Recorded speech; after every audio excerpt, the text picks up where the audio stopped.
예, 보신 대로 올여름 제주에서 시작된 장맛비가 오늘부터 전국에 확대될 전망입니다. 네, 관련 내용 맹소영 기상 칼럼 리스트와 함께 자세히 짚어보도록 하겠습니다. 안녕하세요. 네, 안녕하세요. 자, 이번 장마를 동시 장마라고 그러는데 이 동시 장마라는 게 어떤 겁니까?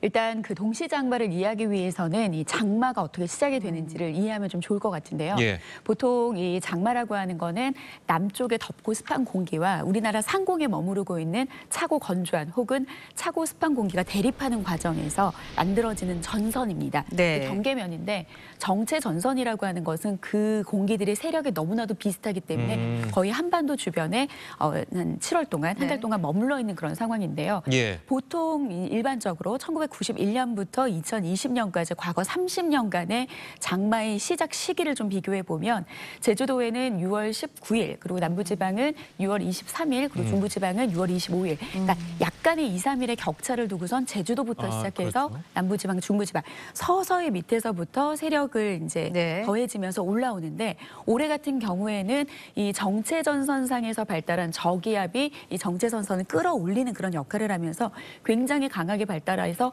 많은 양의 비를 뿌리는 특징도 가지고 있고요. 그리고 제주도뿐만이 아니라 남부지방, 중부지방까지도 한꺼번에 북상하는 그런 특징을 가지고 있습니다. 네, 동시 장마의 특징이 있다라는 말씀을 해주셨는데 제주도 이제 100mm가 넘는 장맛비가 내렸는데 내륙에서는 또 계속해서 찜통 더위가 이어졌거든요. 그 이유도 비슷한 건가요? 보통 이 장마 기간이라고 하는 게 한 32일 정도 이어집니다. 근데 32일 동안 계속해서 비가 내리는 게 아니라 그중에서 한 17일 정도 비가 내리고 비가 내렸다 그쳤다 하기를 반복을 합니다. 그리고 남부지방에 장맛비가 내리면은 중부지방은 비가 안 올 수도 있고요. 네. 중부지방의 작년 같은 경우에는 중부지방을 중심으로 장맛비가 많이 내렸거든요. 네. 근데 남부지방은 거의 비가 내리지 않아서 올해 봄까지도 가뭄으로 고생을 많이 했습니다. 이런 것처럼 비가 내린다고 해서 전체적으로 내리는 게 아니기 때문에 이제 남부지방, 중부지방의 차이는 보일 수 있는데 문제는 제주도 지역에 많은 양의 비가 발달한 거는 발달한 저기압 주변에는 반시계 방향으로 회전하는 그런 이제 풍계가 형성이 되는데 제주도를 지날 때 저기압의 전면부에서 굉장히 다량의 덥고 습한 공기가 유입되는 과정에서 또 한라산을 만나게 되면 비구름이 더 발달하거든요. 그래서 시간당 50mm가 넘는 굉장히 세찬 비가 지났고요. 그리고 이 중부지방 같은 경우에는 비는 내리지 않았지만 이 다량의 공기, 습한 공기가 유입이 되면서 굉장히 찜통 더위, 거의 물더위, 무더위가 이어진 겁니다. 그러니까 뭐 어제만 했더라도 제주는 200mm가 넘게 왔고 이제 앞으로도 뭐 거의 500mm 이제 가까이 온다고 하는데 이게 옛날에 이제 장마면은 계속 그 부슬비 같은 게 이제 조금씩 왔는데 지금 같은 경우는 막 집중호우가 한꺼번에 쏟아진단 말이에요.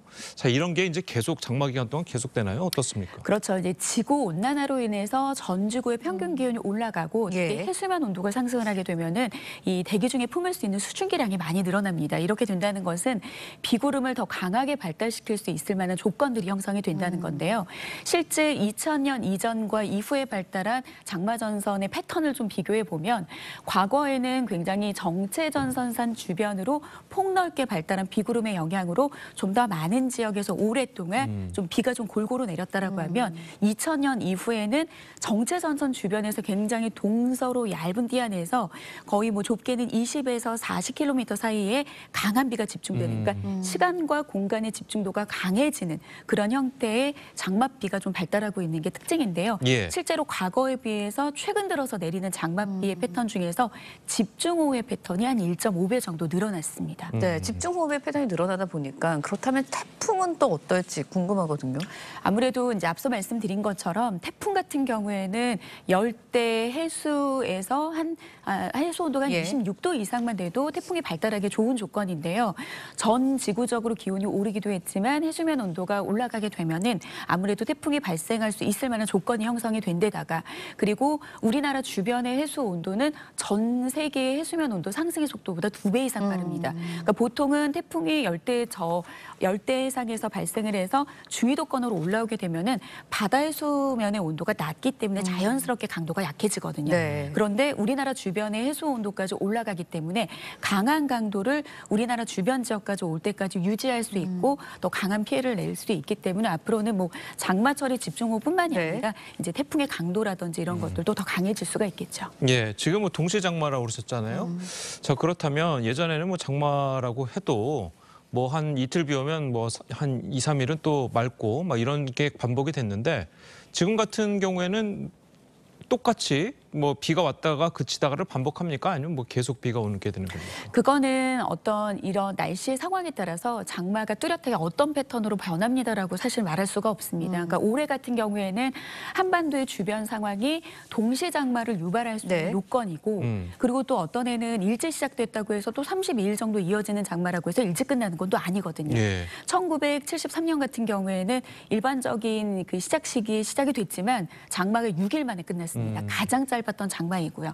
그리고 양이 많이 내리거나 주는 것도 그 해의 한반도 주변의 기압 배치가 어떻게 되어 있느냐에 따라 다르기 때문에 예. 앞으로 장마의 그 강도는 좀 그러니까 내리는 비의 강도는 강해지기는 하겠지만 이게 어떤 형태로 이제 이어지는지는 그 해에 따라 좀 분석이 필요한 부분입니다. 네, 짧은 시간에 이제 강한 비가 내릴 것으로 예상이 된다고 말씀을 해주셨으니까 또 다시 또 떠오르는 게 침수 피해인 것 같습니다.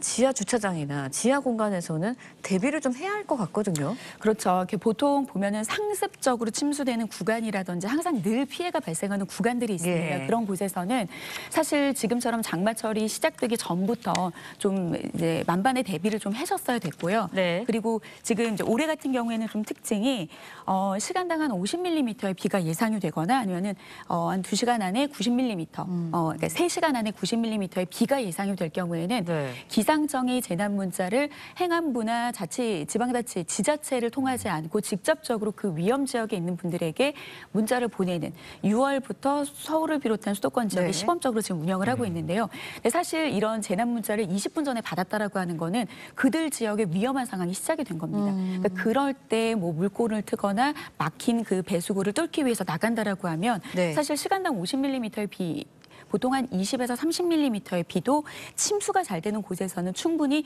침수 피해가 발생하기 시작되는 구간인데 이거보다도 더 많은 비가 이미 시작이 됐다는 거거든요.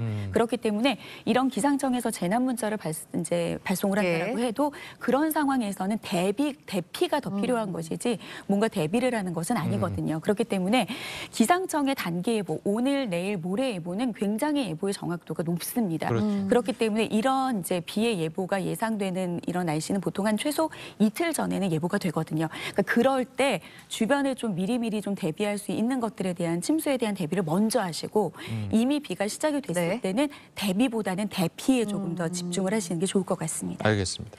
자, 끝으로 또 이제 장마가 시작됐으니까 얼마 전에 이제 SNS 중심으로 이제 퍼진 이야기가 이제 다시 또 떠오르는데 뭐 7월 한 달 동안 대한민국에서 해를 볼 날이 뭐 하루밖에 없다, 이틀밖에 없다 이런 말들이 이제 떠돌았잖아요.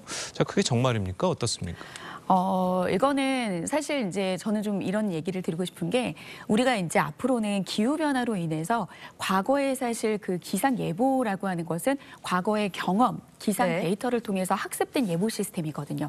그런데 기후 변화라고 하는 거는 과거의 그런 예보 시스템이 무너지기 때문에 앞으로의 예측의 정확도는 떨어질 수밖에 없습니다. 그렇기 때문에 이런 그 앞으로 정말 7월과 8월에 비가 많이 옵니까?라는 질문 자체와 궁금증 자체를 우리가 해서는 안 됩니다. 아, 그런가요? 왜냐하면 열흘 이상의 예보는 사실상 전 세계 어느 나라도 불가능한 게 현대 기상 예보의 한계거든요. 그렇기 예. 때문에 단기간에 정확한 오늘, 내일, 모레의 단기 예보의 정확도의 신뢰감을 높여서 당장 대비를 하는 게 좀 중요할 것 같고요.